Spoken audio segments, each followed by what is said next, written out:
Okay, we'd like to turn to the book of Exodus, chapter 3, very familiar passage of Scripture. Exodus, chapter 3. Read the first 15 verses. Now Moses kept the flock of Jethro, his father-in-law, the priest of Midian. And he led the flock to the backside of the desert, and came to the mountain of God, even to Horeb. And the angel of the Lord appeared unto him in a flame of fire, out of the midst of a bush. And he looked, and behold, the bush burned with fire, and the bush was not consumed. And Moses said, I will now turn aside and see this great sight, why the bush is not burnt. So he wanted to figure out why this bush was not consumed. And when the Lord saw that he turned aside to see, God called him out of the midst of the bush and said, Moses, Moses. And he said, Here am I.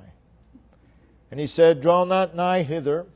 Put off thy shoes from off thy feet, for the place wherein thou standest is holy ground.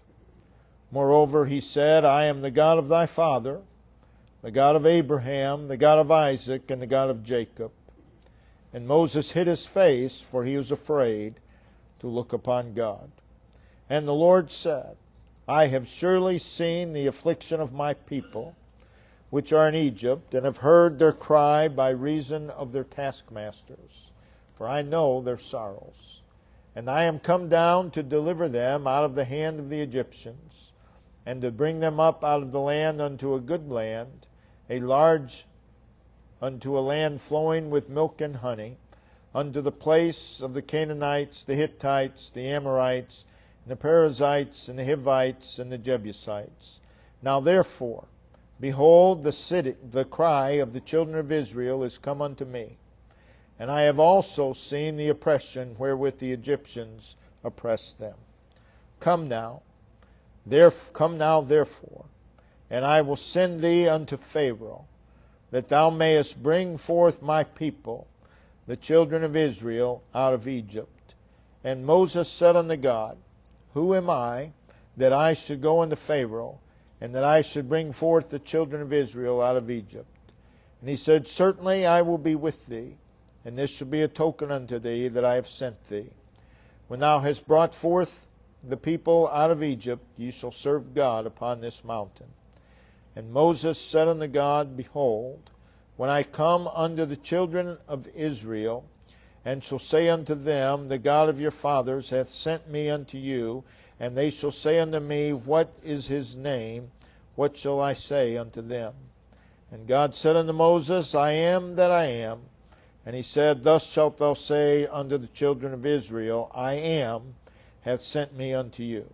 And God said moreover unto Moses, Thus shalt thou say unto the children of Israel, The Lord God of your fathers, the God of Abraham, the God of Isaac, the God of Jacob, hath sent me unto you. This is my name forever, and this is my memorial unto all generations. Now what is recorded here, of course, is God's call of Moses to deliver the children of Israel. The account opens again on the backside of the desert in Midian, that is away from all influences and the ambitions and the pursuits of Egypt. And Moses is keeping the flock of Jethro, his father-in-law. So he is shepherding sheep. Unknown to Moses, he is being prepared and trained for a greater purpose, what God would have him to do in his service.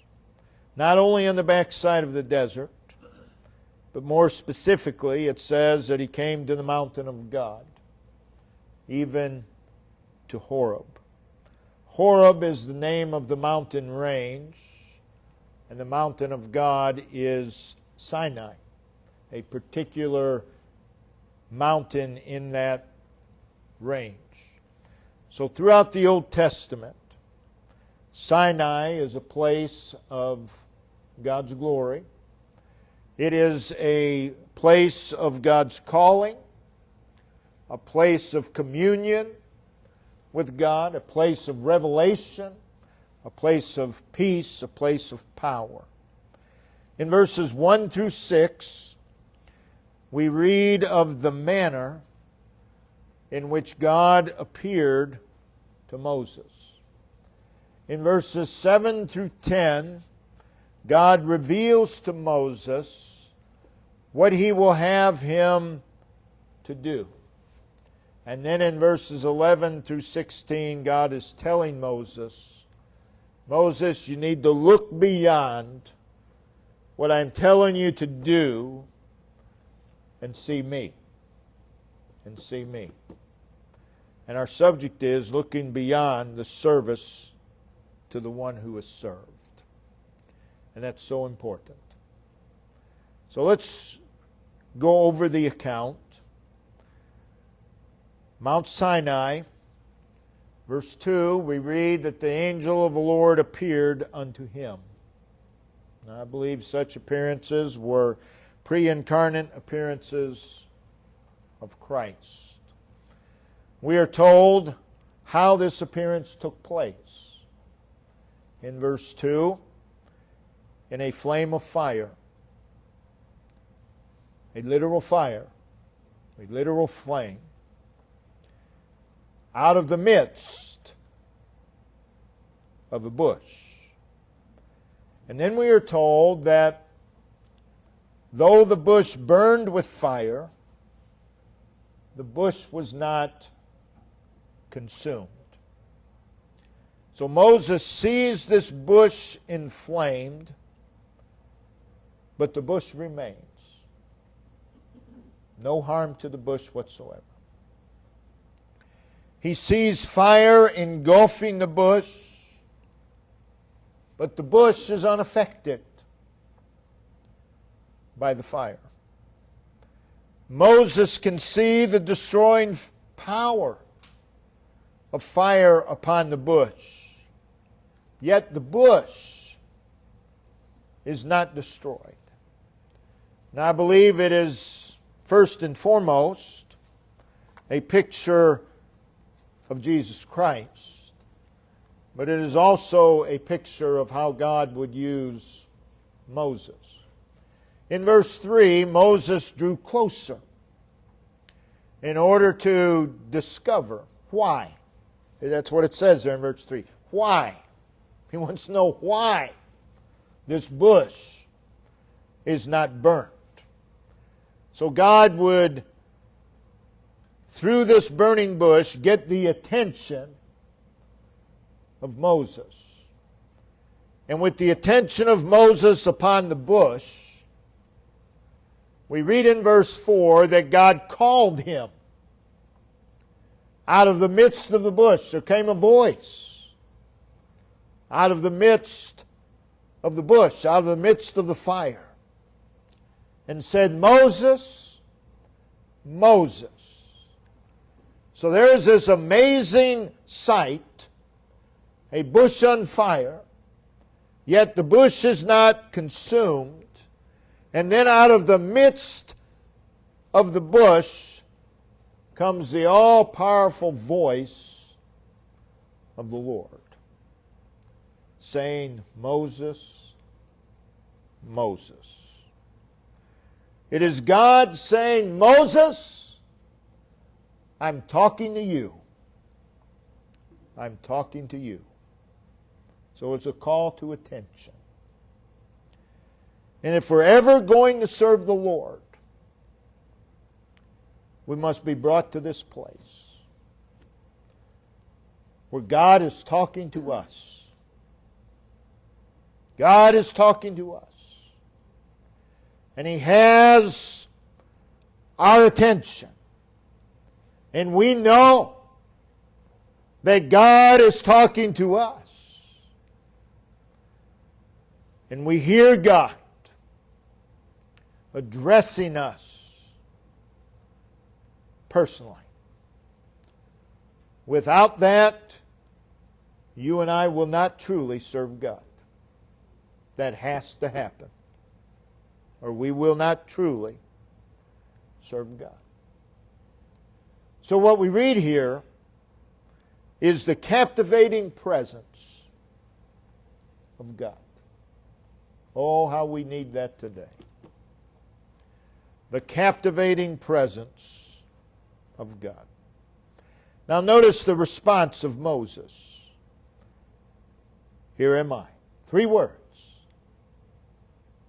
Here am I. A response of submissiveness. A response of ready obedience. It is a call so powerful that you have to submit. It's not that we're going to think about it. It's immediately, here am I. Here am I. Moses is then, verse 5, instructed not to draw any closer. Moses, don't come any closer. And then he's told to take off his shoes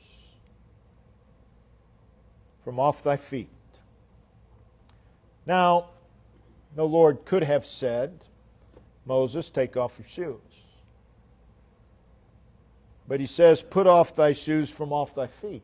Well, where else are your shoes going to be? They're not going to be on your hands. So shoes and feet are important here. He must put off the shoes of everyday walk in life. The everyday must be put aside. The reason? The place wherein thou standest is holy. That is, it is sacred. It is sanctified. In other words, Moses, this is a serious matter. No place for levity. No place for lightheartedness. This is serious business, is what God is telling Moses. We read the reaction of Moses. Well, God reveals himself as the God of thy father, Moses' father, who was also the God of Abraham, and the God of Isaac, and the God of Jacob. Then we have the reaction of Moses to this revelation of God. And Moses hid his face. That is, in humility. 4. That's going to introduce the reason he hid his face. He was afraid. Now, who wouldn't be? He was afraid to look upon God. So it speaks of reverence. Moses is brought to a place of reverence, a place of respect. Far off in the backside of the desert, away from everyday life, he is to remove his feet from off his shoes, or his shoes from off his feet. Everyday matters are put to the side. Today it would be, throw away your cell phone. I'm talking to you. That would be the equivalent. Throw it away. I'm talking to you.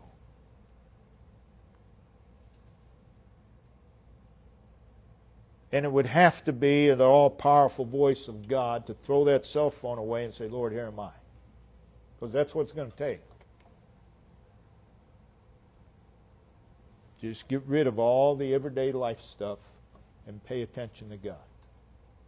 I'm telling you, without this, one will not truly serve God. And that explains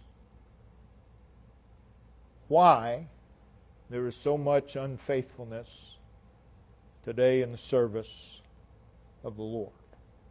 So He reveals Himself as the tender, compassionate, loving one who knows, and the one who identifies with His people. So it is God connected to human needs. I am the God of thy father, the God of Abraham, the God of Isaac, the God of Jacob. I am connected to human needs. Verse 8, He is revealed as the deliverer. I am come down to deliver. A revelation of His purpose. And notice what it says. I am come down to deliver them out of, to bring them unto. I'm come to rescue them out of and bring them unto a good land, a large, to a land flowing with milk and honey. So it is from the land unto. God coming down for His own. So Moses is now informed of God's purpose. And then notice verse 10. Come now. Remember, He told them to don't come any closer. Now He says, come. Come now. And I will send thee unto Pharaoh. That alone would be enough to make your heart stop. I'm going to send you unto Pharaoh, that thou mayest. I will that thou mayest. I will that thou mayest bring forth my people, the children of Israel, out of Egypt. So God's purpose was to deliver His people from bondage, and He would use Moses to accomplish it. So God is saying to Moses, I'm going to do it, but I'm going to do it through you. That's what God is telling Moses. Now God could have done it all by Himself. God could have sent a host of angels to deliver His people. But He says to Moses, I'm going to use you. I'm going to use you. So it is revealed to Moses that God has a very definite purpose for him. It's God's call to Moses. A God purpose. In verse 11, after 40 years of herding sheep, and Moses learned a lot herding sheep. Unbeknownst to him, he learned a lot about the people he would lead. So after 40 years of herding sheep, Moses says in verse 11, why me? Why me? The implication being, God, certainly there are others that you could use besides me. That's always the case. That's always so. In verse 12, there is God's response. And in God's response, what does God do? He directs Moses' attention to himself. Notice verse 12. And he said, certainly I. Moses, pay attention. I will be with thee. I will be with thee. So that is where Moses' focus is to be. The focus is not to be upon Pharaoh. The focus is to be upon God. Moses says, again, who am I? And God says, certainly, or most assuredly, I. I will. And he goes on and he says, I will, I have, and ye shall serve God upon this mountain. So what God is telling Moses is, Moses, it's really not about who you are, but it's who I am. It's who I am. In verse 13, notice the words, when, the next word, I, go down a little ways, them, so you have when, I, them.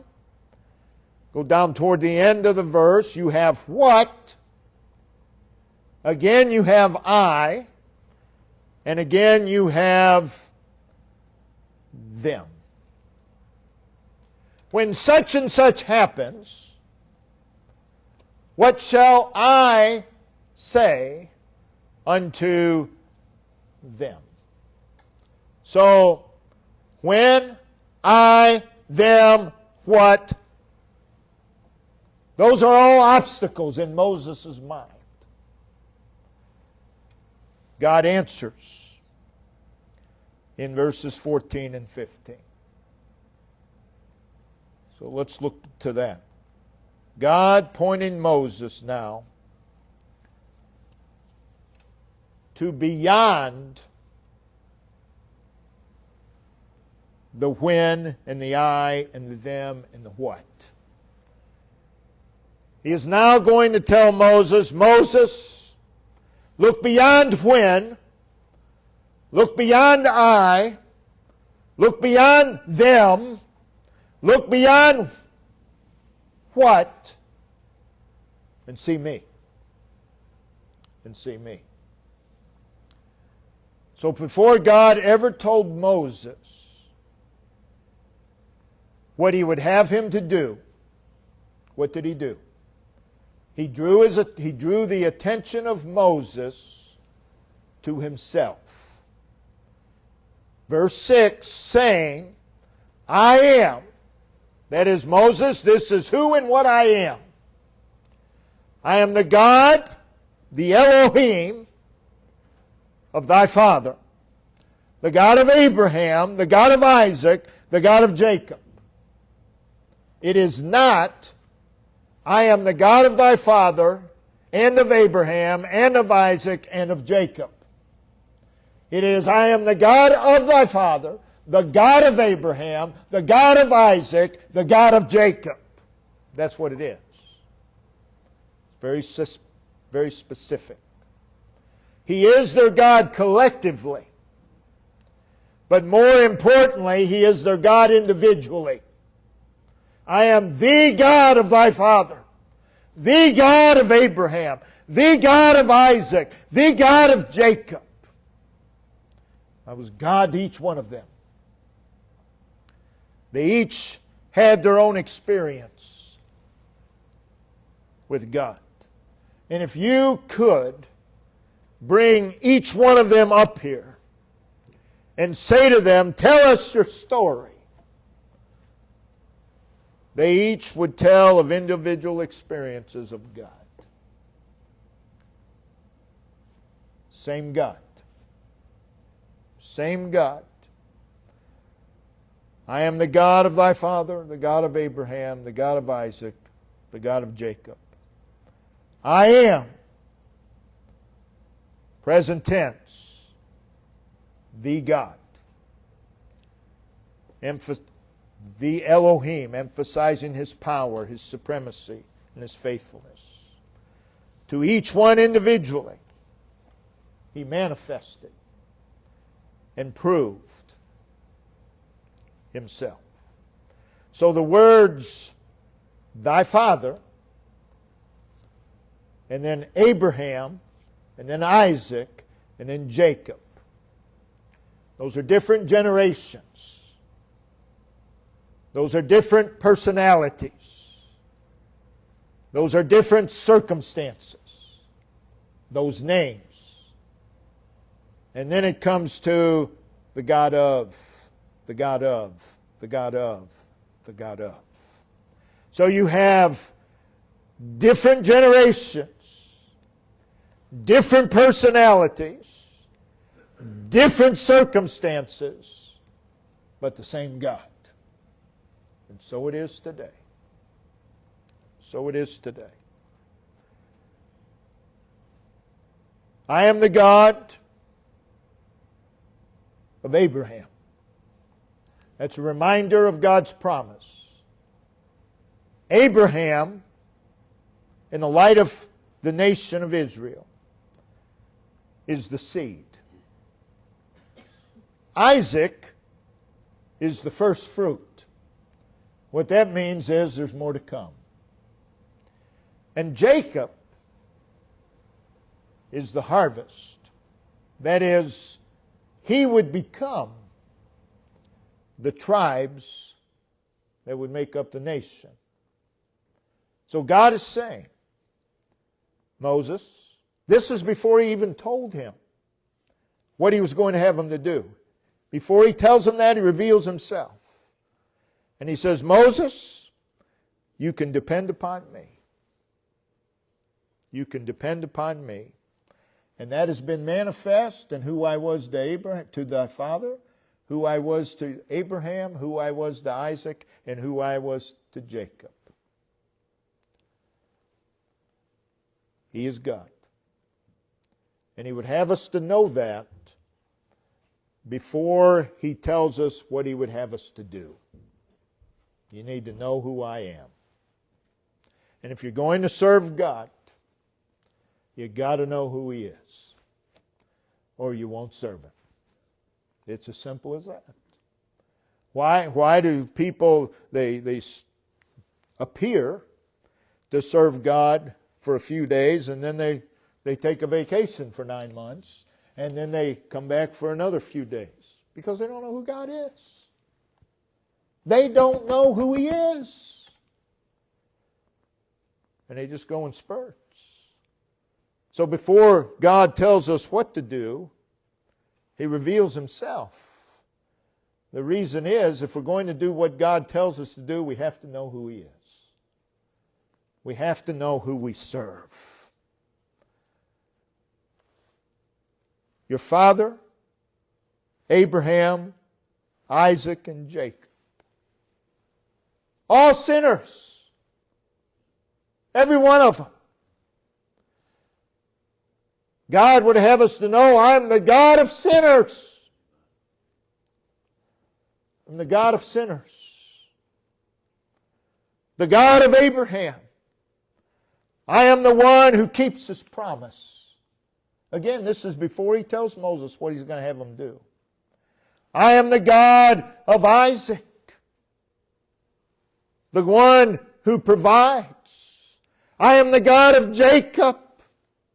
The one who transforms. In other words, I am the God who can. Moses, you need to know this. I am the one who can. Again, before he tells them what to do, you need to know. I am the God who can. I am the God who can. Moses' father, Abraham, Isaac, and Jacob, all unworthy. Every one of them. But God performs the miraculous in the life of each. Again, your father, then there's Abraham, Isaac, and Jacob. Each were used of God in his own way. God first reveals himself to Moses. He is saying to Moses, this is who I am, and you need to know this. You need to know this. In light of who God is, he then proceeds to tell Moses what he would have him to do. And Moses, just like you and I, he has great concerns. God just revealed himself. And Moses has great concerns founded in himself. Again, verse 13, I. Founded in the unknown. When and what. We're very good at that. God tells us to do, well, Lord, what if?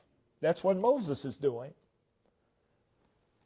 So he finds he's greatly concerned, and these concerns are founded in himself, the unknown, and then he says, what about them?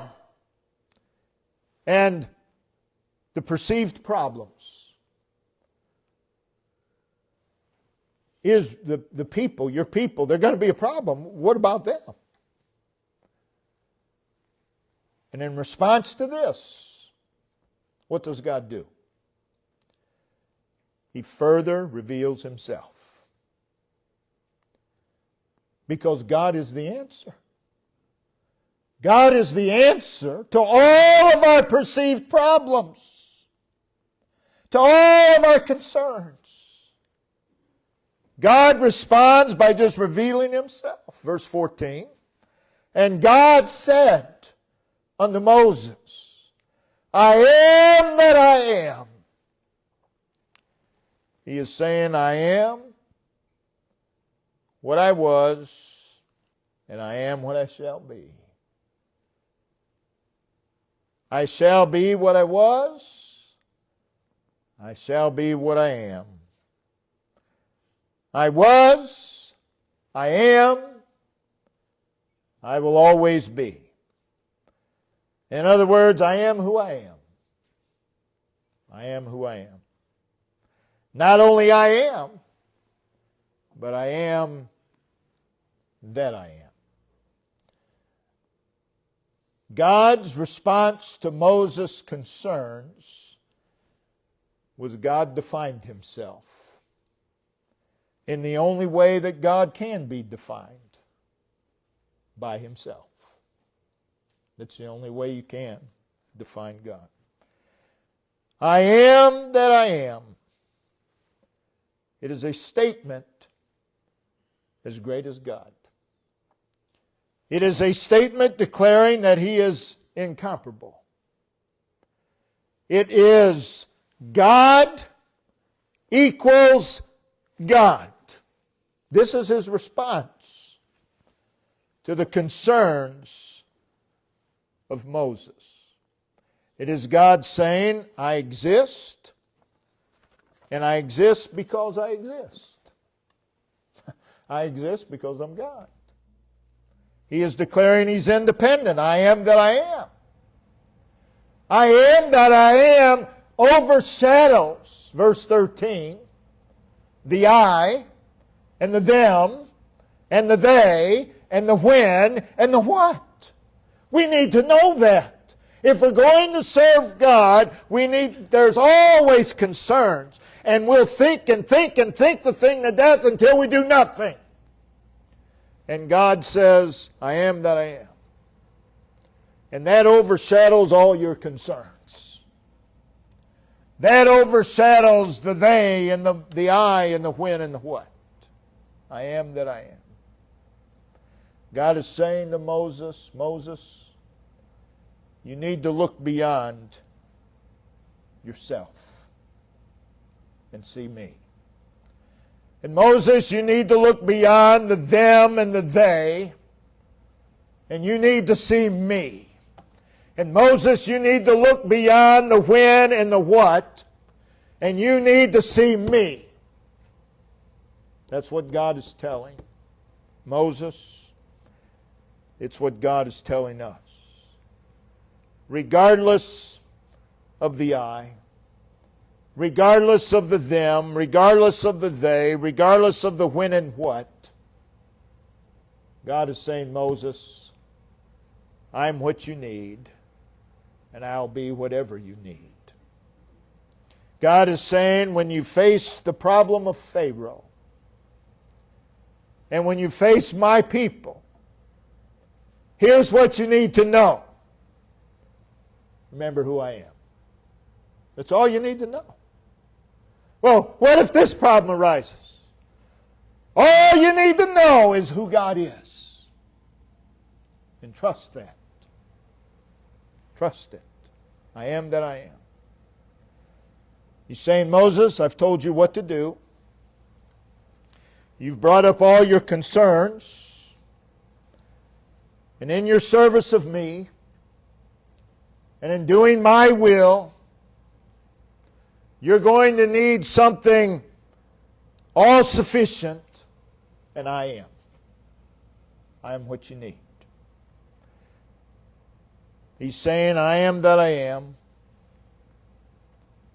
I don't need any help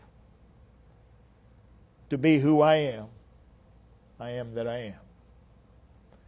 He's telling Moses, I am the source of everything you need. What's he doing? Again, in light of verse 13, he is redirecting Moses from the I and the them and the they and the when and the what to I am that I am. Oh, how often we need to be redirected to I am that I am. Verse 15, the Lord reiterates again, I am the God of thy fathers, the God of Abraham, the God of Isaac, the God of Jacob.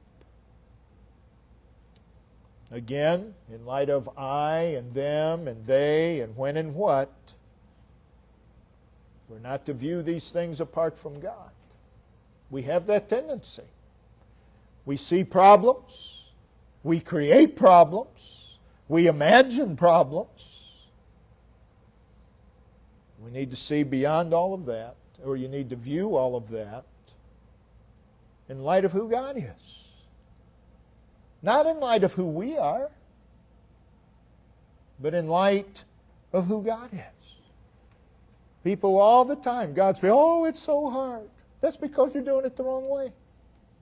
It's as simple as that. It's not hard. When there's trust in God and just sit back and watch God. What's so hard about that? And they say, oh, it's so hard. What you're saying is, I'm trying to do it on my own, and it's so hard. Yes, it is, because you're doing it wrong. God is telling Moses the right way to do it. You need to see me. You need to see me. And then he says this, this is my name forever. This is my memorial unto all generations. In other words, Moses, don't forget it. This needs to be remembered, who I am. And that needs to be remembered in all of our service to the Lord. Remember who God is. Regardless of whatever else, we must remember who God is. Following this, in closing verse 16, he says, go. Moses, go! But notice what this is followed by, verse 17. I will. Moses, go. I will. Verse 20. And I will. And again in verse 20, I will do. Verse 21, I will give. Moses, you go. I will. I will. I will. Look beyond the service and see God. It's so much easier. It's so much easier that way.